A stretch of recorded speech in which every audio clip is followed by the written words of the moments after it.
Hello everyone, this side Anjali Arya और स्वागत है आपका आर्य साइको ब्रेन पर। तो आज की जो क्लास हमारी स्ट्रैटेजी क्लास है, जैसे कि आप थंबनेल को देखकर आए हो, तो इसमें हम ए टू जेड सारी चीज़ों को डिस्कस करने वाले हैं। सबसे पहले मैं आपको दिखाती हूँ जी, ये वाली चीज़ आपने देख भी ली होगी और मैंने आपको बताया भी था। अगर मैं यहाँ पे बात करती हूँ, जो आपका एग्जामिनेशन का शेड्यूल है वो अपना 16, 17, 23, 24 दिसंबर 2023 रहने वाला है। आपका जो पेपर है वो जी 2 शिफ्ट में होगा। पर डे आपकी प्रत्येक दिन आपकी 2 शिफ्ट यहाँ पे रहने वाली है। और आपका जो पेपर है वो CBSE कंडक्ट कराएंगे। ऑफलाइन मोड में OMRS बेस्ड आपका पेपर यहाँ पे रहने वाला है। तो सबको क्लियर है ये चीज़। यहाँ पर ये चीज़ याद रखो, ये बिल्कुल ऑफिशियल वेबसाइट पर दिया गया है, कुछ भी फेक नहीं है। जो आप बोल रहे हो कि नहीं ये रियल नहीं है, तो बिल्कुल ये रियल है। और आज से पहले मैंने आपको कोई फेक न्यूज़ बताई भी नहीं है, बिल्कुल ऑथेंटिक चीज़ मैंने आपको बताई है। कितनी अफवाहें फैली थी लास्ट टाइम भी कि अपना पेपर ही अब होगा, ये होगा, फला ढिमका, मैंने आपको नहीं बताया क्योंकि मुझे पता वो फेक था। लेकिन ये चीज़ बिल्कुल रियल है, ऑथेंटिक है। और इसी के बेस्ड हम यहाँ पे तैयारी अपनी करने वाली है और इसी के बिहाफ पे मैंने आपके लिए स्ट्रेटजी क्लास दी है। तो सबसे पहले तो जी ये चीज़, जो भी इस क्लास को देख रही हैं वो अपने एग्ज़ाम को लेकर बहुत ही ज़्यादा सीरियस हैं। अगर आप सीरियस ना होते तो ये स्ट्रैटेजी क्लास देखने के लिए बिल्कुल भी नहीं आते। बिल्कुल आप सीरियस हो एग्ज़ाम को लेकर। और यहाँ पर मेरी ब्लेसिंग्स आपके साथ हैं। आपका एग्ज़ाम इस बार पक्का क्रैक होगा। बस आपको पॉजिटिविटी के साथ हर दिन कंसिस्टेंसी रखनी है अपनी पढ़ाई में, और कुछ भी नहीं करना, सिर्फ कंसिस्टेंसी। यहाँ पे ये चीज़ नहीं चलेगी आप एक दिन पढ़ रहे हो 10 घंटे, अगले दिन आपने आधा घंटा पढ़ाई करी है, उससे अगले दिन आप बिल्कुल नहीं पढ़े हो, फिर नहीं पढ़े हो, फिर नहीं पढ़े हो, फिर भी नहीं पढ़े हो, फिर अपने 20 दिन बाद आप किताब को यहाँ पे उठा रहे हो, फिर आप अपना 12 घंटे वहाँ पे दे रहे हो, तो फ़ायदा नहीं होगा उस चीज़ से। अब यहाँ पे क्या होता है, आप मुझे खुद बताओगे। यहाँ पे एक हो आप और यहाँ पे एक है आपका फ्रेंड, ये है यहाँ पे XYZ, कुछ भी X लगा लो, ये आप हो। और यहाँ पर ये जो Y है ये आपका फ्रेंड है कोई भी। तो यहाँ पर आप जो हो, आप डेली पढ़ते हो। क्या पढ़ते हो? डेली पढ़ते हो कंसिस्टेंसी के साथ। यहाँ पर आपने पहले दिन जो है, आपने पहले दिन पढ़ाई करी है जी 1 घंटा देन आपने पढ़ाई करी है फिर 2 घंटे, उसके बाद आपने पढ़ाई करी है अगले दिन फिर 1 घंटा, फिर आपने 3 घंटे पढ़ाई करी है, फिर आपने 3 घंटे, फिर आपने 1 घंटे, ऐसे करके आप डेली कंसिस्टेंसी के साथ पढ़ रहे हो। और यहीं पर आपका जो फ्रेंड XYZ, आपका जो फ्रेंड है वो क्या कर रहा है या कर रही है, आज वो पढ़ी है कितने, पूरे 10 घंटे। फिर कल जो है उसने बिल्कुल पढ़ाई नहीं करी है, परसों भी नहीं करी है, उससे अगले दिन भी नहीं करी है भाई, फिर भी नहीं करी है। फिर वो पूरे 15 दिन बाद किताब उठा रहे हैं और जनाब 15 घंटे पढ़ रहे हैं, फिर भी नहीं पढ़ रहे। तो मुझे खुद बताओ, यहाँ पे एग्ज़ाम क्रैक होने के चांसेस किसके हैं? आपके हैं या आपके फ्रेंड के हैं? बिल्कुल आपके चांसेस ज़्यादा हैं, क्योंकि आप कंसिस्टेंसी के साथ पढ़ रहे हो। बेशक कम टाइम दे रहे हो, लेकिन क्वालिटी पढ़ रहे हो, अच्छे से पढ़ रहे हो, कंसिस्टेंसी बना के पढ़ रहे हो। इसी तरह आपको कंसिस्टेंसी बना के रखनी है। अब यहाँ पे एक चीज़ को यहाँ पे डिस्कस करेंगे। अगर बात करते हैं जनरल अवेयरनेस की, तो जनरल अवेयरनेस वेटेज रखता है 10 नंबर का। ठीक कह रही हूँ? और यहाँ पर क्या चीज़ लिखी हुई है, general knowledge and current affair with special emphasis in the field of education.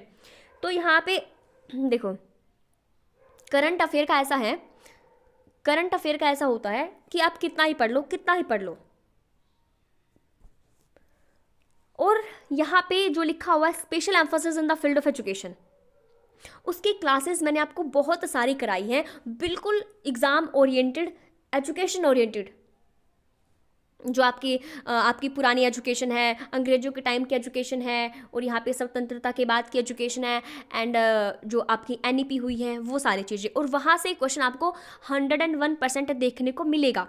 5 से 7 जो नंबर आपके यहाँ से हो जाएंगे, कोई दिक्कतबाजी नहीं है। लेकिन फिर भी जो एजुकेशन बेस्ड आपका करंट अफेयर है वो मैं यहाँ पे कवर करने की कोशिश करूँगी अब भी आने वाले दिनों में।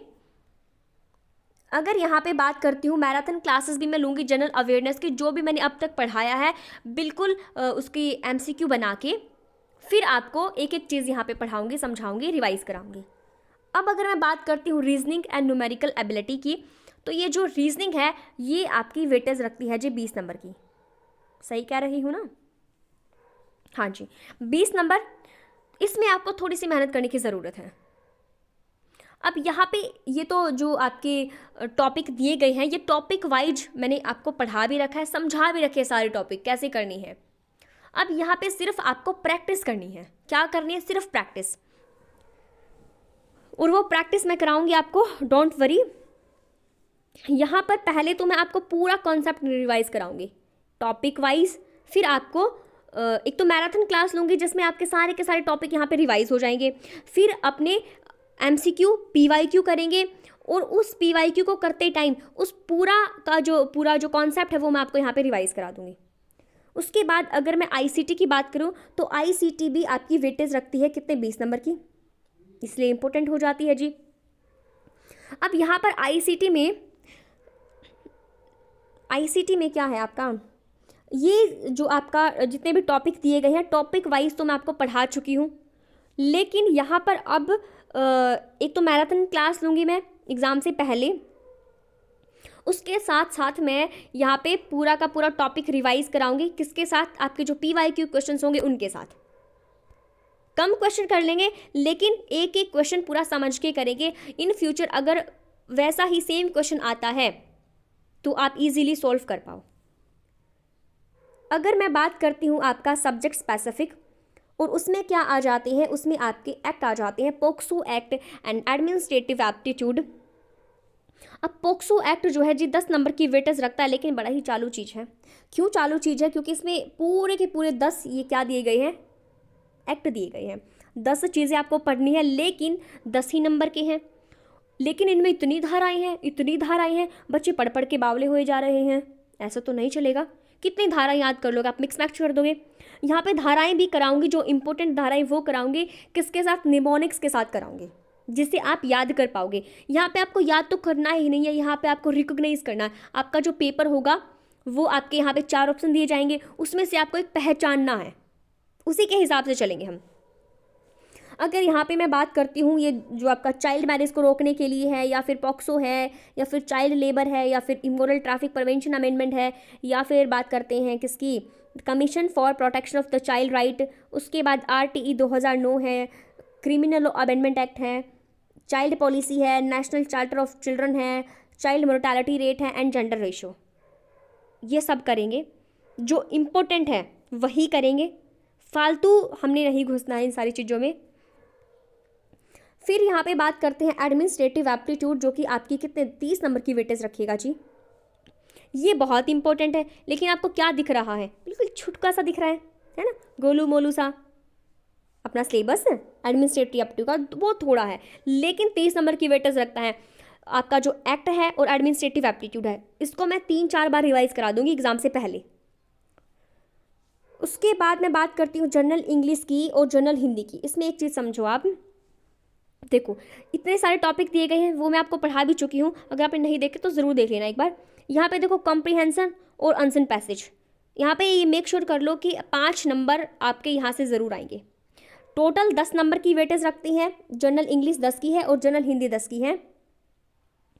यहाँ पर जो आंसर पैसेज और कॉम्प्रिहेंशन है, आपका एक दे दिया जाएगा, 5 क्वेश्चन यहाँ से पूछे जाएंगे, एक पैराग्राफ होगा, क्वेश्चन छांटने उसमें से। लेकिन इतना हलवा नहीं आएगा जितना आप सोच रहे हो। इसकी प्रैक्टिस करनी पड़ेगी, तभी आप 5 के 5 क्वेश्चन यहाँ से सही कर पाओगे। और वो प्रैक्टिस भी मैं कराने वाली हूँ। देखो जिसकी इंग्लिश काफ़ी अच्छी है तो उसको कोई दिक्कत नहीं है, वो सभी करो। लेकिन जिसकी इंग्लिश थोड़ी सी डगमगाई हुई है, वो कॉम्प्रिहेंशन आंसर पैसेज पर बहुत ही ज़्यादा फोकस करें। और अपना जो टेलीग्राम ग्रुप है RS साइको ब्रेन, उसमें मैं आपको डेली वोकेबलरी, एंटोनिम, सिनोनिम्स ये भेजती हूँ, डेली भेजती हूँ। अगर आप वो डेली करते हो ना, तो यहाँ से 3-4 क्वेश्चन आपके वैसे ही ठीक हो जाएंगे। उसके बाद अगर बात करते हैं जनरल हिंदी तो बहुत ही प्यारा टॉपिक अपना यहाँ पे दिए गए हैं छुटके पुटके से। देखो यहाँ पर यहाँ पे भी एक चीज़ समझो, यहाँ पे दिया गया अपठित गद्यांश पर आधारित प्रश्न, तो इसकी भी आपको प्रैक्टिस कर लेनी है जी। यहाँ से 5 नहीं तो 3 ज़रूर पूछे जाएंगे। एक पैराग्राफ दे दिया जाएगा अपठित गद्यांश, उसमें से आपको प्रश्न छांटने होंगे। तो ये ऐसे सॉल्व नहीं होंगे। कहीं आप सोचो कि हिंदी है, एक पैराग्राफ दे दिया जाएगा, क्वेश्चन छांटने होंगे, हम कर लेंगे जी, कोई दिक्कत होगी नहीं। बड़ी दिक्कत हो जाएगी, आपको प्रैक्टिस करनी पड़ेगी, तभी आप अच्छा परफॉर्म कर पाओगे। और याद रखो, आपके पेपर में नेगेटिव मार्किंग होगी। अंधेरे में तीर नहीं चला सकते आप। उसके बाद यहाँ पे बात करती हूँ रीजनल लैंग्वेज। रीजनल लैंग्वेज आपके ये इतने सारे सब्जेक्ट दिए गए हैं, लेकिन यहाँ पे स्पेशल बात करती हूँ मैं हिंदी की। हिंदी जनरल हिंदी, क्या बात कर रही हूँ, रीजनल जो आपने जो रीजनल लैंग्वेज है उसमें हिंदी, उसके आपको मैं कराने वाली हूँ। बहुत अच्छे से उसको रिवाइज कराऊंगी, क्या कुछ करना है उसमें सारी चीज़ें हम यहाँ पे करेंगे रीजनल हिंदी की। तो ये तो है आपका सिलेबस का ओवरव्यू जो आपको करना है। अब हम थोड़ी सी बात करते हैं उन स्टूडेंट्स के लिए जिन्होंने अभी तक अपनी तैयारी नहीं करी है, जो अभी स्टार्ट कर रही हैं, जस्ट अपना ये नोटिफिकेशन देख के एग्ज़ाम वाला कि भाई हाँ दिसंबर लास्ट तक अपना एग्ज़ाम हो सकता है, तो अब क्या करें। तो उनके लिए भाई मैं यही सजेस्ट करूँगी, आप सिर्फ मैराथन क्लास देखो, अपना सिलेबस कंप्लीट कर लो। ये जो अपने 10 दिन मान के चलो, 10 दिन के अंदर आप अपना सिलेबस यहाँ पे कंप्लीट कर लो। कहने का मतलब आप यहाँ पे नवंबर लास्ट तक, नवंबर तो अभी 9 ही दिन बचे हैं अपने, दिसंबर के 2 या 3 तारीख तक आप अपना सिलेबस कंप्लीट कर लो। उसके बाद आप सिर्फ प्रैक्टिस पे फोकस करो, और जो अपने पढ़ रहे हैं पहले से 2-3 महीने से जो तैयारी में जुटे हुए हैं, वो कुछ नया ना पढ़ें, वो सिर्फ अपनी प्रैक्टिस करें, ठीक है। क्योंकि आप जितना आगे पढ़ते जाओगे पिछला आप भूलते जाओगे, अगर पिछले को रिवाइज नहीं करोगे तो आपने जितना पढ़ा है बहुत अच्छा पढ़ा है और आपकी तैयारी बेहतरीन है, आप सिलेक्शन लोगे, 100% लोगे, ये मेरा वादा है आपसे। लेकिन आपको कंसिस्टेंसी रखनी है, अच्छे से पढ़ना है, मेहनत करनी है। और हाँ, अपने एग्ज़ाम जो आप ये तैयारी करोगे उसके साथ साथ आपको यहाँ पे अपनी हेल्थ का ज़रूर ध्यान रखना है जी। क्या ध्यान रखना, अपनी हेल्थ का ज़रूर ध्यान रखना है। आपको यहाँ पे टाइमर लगा के पढ़ना है, ठीक है। आपने अलार्म लगा लिया अपने फ़ोन में, 2 घंटे का अलार्म लगा लिया, उसके बाद क्या करोगे जी, अपने फ़ोन को बंद करके एक साइड रख दो या फिर दूसरे कमरे में रख के आ जाओ। अब 2 घंटे आप एक सब्जेक्ट को पकड़ लो।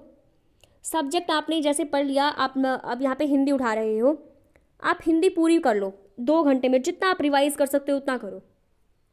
कर लिया, अपने प्रैक्टिस क्वेश्चन है या फिर जो भी आपने करना है वो करो, एंड देन आपका जो अलार्म बोलेगा अब फिर उतना बस हो गया। अगर आपकी नहीं पूरी हिंदी रिवाइज हुई है तो कोई दिक्कत है, उसको वहीं छोड़ दो, फिर अपना दूसरा सब्जेक्ट उठा लो। बस यही टाइम है जी, लास्ट का 1 महीना सोच के चलो। आपको बस अपनी तैयारी करनी है, बेहतरीन करनी है, और सरकारी नौकरी फिर आपके हाथ में होगी। चलिए जी, आज की जो क्लास है इसको यहीं पे हम ख़त्म करते हैं, और मैं बता देती हूँ कल मैं आपके लिए लेकर आऊँगी क्या एडमिनिस्ट्रेटिव एप्टीट्यूड, ठीक है। इसी को हम करेंगे सबसे पहले, एडमिनिस्ट्रेटिव एप्टीट्यूड। बस आपको क्या करना है, मोटिवेट रहना है, साथ में मुझे भी मोटिवेट करना है। और मोटिवेट कैसे करोगे, अपने प्यारे प्यारे हाथों से प्यारे प्यारे कमेंट्स लेके, क्योंकि वो पढ़ के सच्ची दिल को बड़ा सुकून मिलता है। इसीलिए रेगुलर मुझे भी मोटिवेट करते रहो, कमेंट करते रहो, जिससे मुझे पता रहे कि हाँ आपका पढ़ने में मन लग रहा है या फिर क्या कुछ चल रहा है, इससे मुझे भी आइडिया रहेगा। तो थैंक्स फॉर वॉचिंग। अगर वीडियो अच्छी लगी है तो लाइक शेयर सब्सक्राइब कर दीजिएगा। Bye bye, Tata.